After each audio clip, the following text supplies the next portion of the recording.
Hello students, इस paragraph में बताया गया है कि छोटी छोटी ध्वनियों और उनके चिन्हों से भाषा बनती है।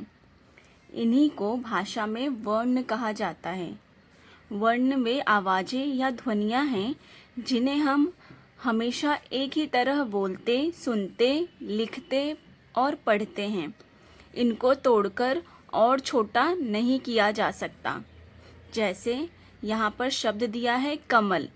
ये कमल शब्द अलग अलग ध्वनियों से मिलकर बना हुआ है। जैसे कमल में आधा क है, धन अ है। क जब बोलते क व्यंजन को प्रोनाउंस करते उच्चारण करते हैं तो अ ध्वनि आती है। वैसे ही म वापस अ ध्वनि आ रही है, ल अ ध्वनि आ रही है। तो ऐसे क म ल शब्द बना है।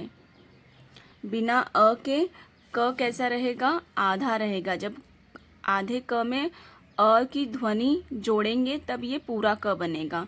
वर्ण विच्छेद वाले चैप्टर में मैंने आपको ये सब पढ़ाया है। उपवन, उपवन में छोटा ऊ, धन प, प कैसा है? हलंत। प पे हलंत है मतलब प आधा है। धन अ, प और अ को जोड़ेंगे तो पूरा प बनेगा। व और अ को जोड़ेंगे तो पूरा व, न और अ को जोड़ेंगे तो पूरा न। ऊ पे हलंत क्यों नहीं लगा है? क्योंकि ये स्वर है। स्वर में कभी भी हलंत नहीं लगता है। हलंत हमेशा व्यंजन में लगता है, क्योंकि व्यंजनों का उच्चारण करने के लिए हमें स्वरों की सहायता लेनी पड़ती है, लेकिन स्वरों का उच्चारण करने के लिए हमें किसी की सहायता नहीं लेनी पड़ती है। स्वर स्वतंत्र होते हैं। भाषा की सबसे छोटी इकाई को वर्ण कहते हैं। भाषा की सबसे छोटी इकाई को क्या कहते हैं? वर्ण। और जो ये वर्ण है इसके और टुकड़े नहीं किए जा सकते। वर्ण के दो प्रकार होते हैं। पहला होता है, देखिए यहाँ पर, स्वर और दूसरा व्यंजन। ठीक है, वर्ण के दो प्रकार है। पहला है स्वर और दूसरा है व्यंजन। स्वर कितने होते हैं? 11 और व्यंजन होते हैं 33। 33 व्यंजन होते हैं। फर्स्ट है स्वर। वे वर्ण जो बिना किसी रुकावट या सहारे के बोले जाते हैं उन्हें स्वर कहते हैं। और ये कुल 11 स्वर होते हैं। यहाँ पे आप लोग काउंट करके देखेंगे तो 3 3 6 3 9 10 11 11 स्वर होते हैं। ठीक है, विशेष बात क्या बताई गई है? इनके अतिरिक्त स्वरों के बाद 2 वर्ण अंग व अह भी होते हैं, पर इसको स्वर में काउंट नहीं किया जाता है। दूसरा है यहाँ पर व्यंजन। वर्ण वे वर्ण जिनका उच्चारण स्वरों की मदद से किया जाता है उन्हें व्यंजन कहते हैं। ये कुल 33 होते हैं। स्वर कितने होते हैं? 11 और व्यंजन कितने होते हैं? 33। 33 व्यंजन होते हैं। किसी भी व्यंजन का आप लोग जब उच्चारण करेंगे तो उसमें स्वर की सहायता लेनी पड़ती है। जैसे हम लोग बोल रहे हैं व्यंजन क, अ की ध्वनि आएगी उसमें। ख, ग, घ, सब में अ की ध्वनि आएगी। आप लोग उच्चारण करके देख सकते हैं। यहाँ पर व्यंजन दिया गया है क, ख, ग, घ, अंग, च, छ, ज, झ, य, ट, ठ, ड, ढ, ण। और ये जो ड़ है और ढ है इसको हम लोग शब्दों के बीच में यूज़ करते हैं, शब्दों के बीच में प्रयोग करते हैं। जैसे सड़क, तो ड़ आया बीच में, पढ़ना, तो बीच में ढ आया, पढ़ना। चढ़ना, तो ये शब्दों के बीच में ये दोनों का प्रयोग किया जाता है। त, थ, द, ध, न, प, फ, ब, भ, म, य, र, ल, व, श। श षटकोण और इसको छोटा स प्रोनाउंस करते हैं इसको स। ह, छ, त्र, ज्ञ, श्र। ये चारों छ, त्र, ज्ञ, श्र, ये चारों क्या है? संयुक्त व्यंजन है। हम लोग लास्ट वाले वीडियो में पढ़े थे संयुक्त व्यंजन, संयुक्ताक्षर और द्वितीय व्यंजन के बारे में। देखिए यहाँ संयुक्त व्यंजन लिखा है यहाँ पर। दो व्यंजनों के मेल से बने वर्ण, दो व्यंजनों के मेल से बने वर्ण संयुक्त व्यंजन कहलाते हैं। ठीक है, ये चार होते हैं, छ, त्र, ज्ञ, श्र। यहाँ पर देखिए, छ किससे बना है? आधा क और षटकोण वाला श मिलाने से कौन सा व्यंजन बना है? छ। त्र, त्र, त और र मिलाने से त्र, ज और य मिलाने से ज्ञ, श और र मिलाने से श्र। और इसका यहाँ पर शब्दों में प्रयोग किया गया है। ये वाक्य है और इसमें ये संयुक्त व्यंजन वाले शब्द हैं। मैं कक्षा 3 में पढ़ती हूँ, तो ये जो कक्षा लिखा है इसमें संयुक्त व्यंजन का प्रयोग किया गया है। वह मेरा मित्र है, ये मित्र शब्द में त्र आया है, तो ये भी क्या है? संयुक्त व्यंजन से बना हुआ शब्द है।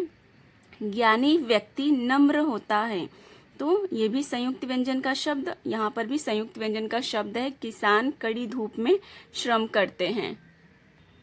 यहाँ पर हिंदी वर्णमाला के बारे में बताया गया है कि हिंदी वर्णमाला में 11 स्वर होते हैं प्लस 33 व्यंजन होते हैं। 2 अन्य वर्ण होते हैं, ड़ जैसे सड़क, ड़ है ये सड़क, पढ़ना, ढ पढ़ना, ये शब्दों के बीच में यूज किया जाता है। और 4 संयुक्त व्यंजन होते हैं, कौन कौन से? छ, त्र, ज्ञ, श्र। छ से क्षत्रिय, त्रिशूल, ज्ञानी, श्रवण, श्रम, कोई भी शब्द बना सकते हैं। ये चारों क्या है? संयुक्त व्यंजन है, छ, त्र, ज्ञ, श्र।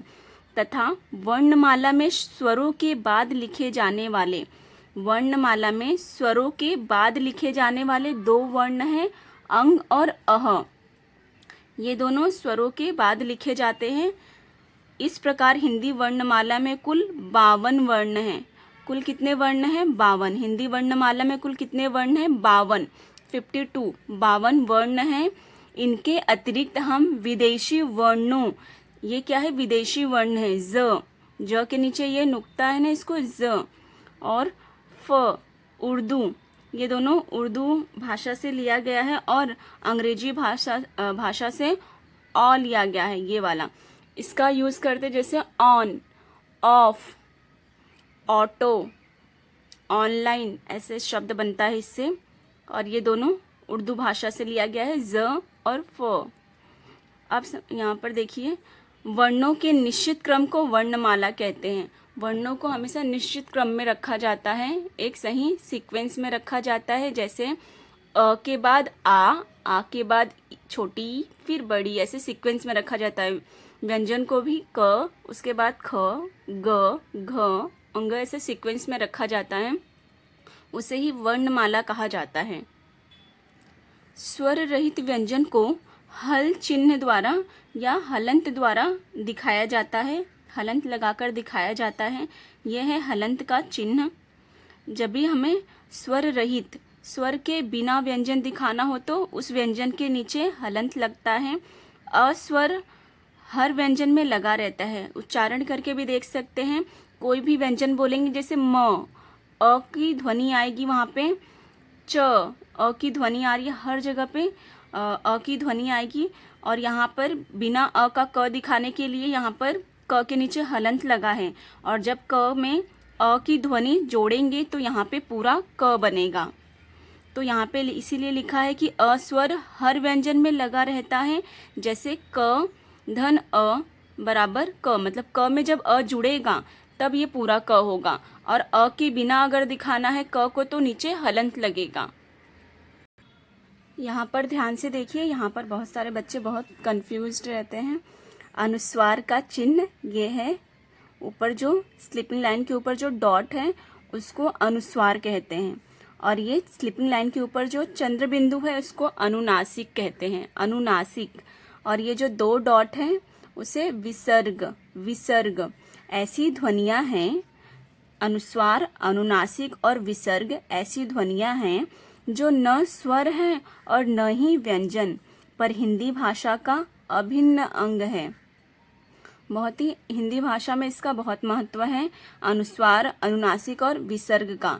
इनसे बने शब्द देखिए, ये सब अनुस्वार हैं। जैसे चंदा, कंधा, गंगा, ये तीनों अनुस्वार हैं। अनुस्वार मतलब तीनों अनुस्वार नहीं है, ये शब्दों में अनुस्वार का प्रयोग किया गया है। ठीक है। अनुनासिक, ये अनुनासिक का चिन्ह है, अनुनासिक की का चिन्ह याद रखना है आप लोगों को। जैसे चांद लिखे हैं तो अनुनासिक का प्रयोग हुआ है। आँख और गाँव, ये सब में अनुनासिक का प्रयोग करके लिखा गया है। विसर्ग, जैसे प्रातः, प्रातः का अर्थ होता है सुबह। अतः, इसका अर्थ है इसलिए। स्वतः, इसका अर्थ है अपने आप। ये सारे शब्दों में विसर्ग का प्रयोग किया गया है। भाषा की सबसे छोटी इकाई वर्ण है और इस वर्ण के और टुकड़े नहीं किए जा सकते। ये सीखा हमने इस पाठ में। वर्ण के 2 प्रकार होते हैं, स्वर और व्यंजन। स्वर 11 होते हैं और व्यंजन कितने होते हैं? 33। और कुल वर्ण कितने होते हैं? 52, 52 वर्ण होते हैं वर्णमाला में। संयुक्त व्यंजन 2 वर्णों के जोड़ यानी मेल से बनी ध्वनि है। संयुक्त व्यंजन क्या है? 2 वर्णों के मेल से बनी है। संयुक्त व्यंजन 2 वर्णों के मेल से या उसके जोड़ने से बनता है।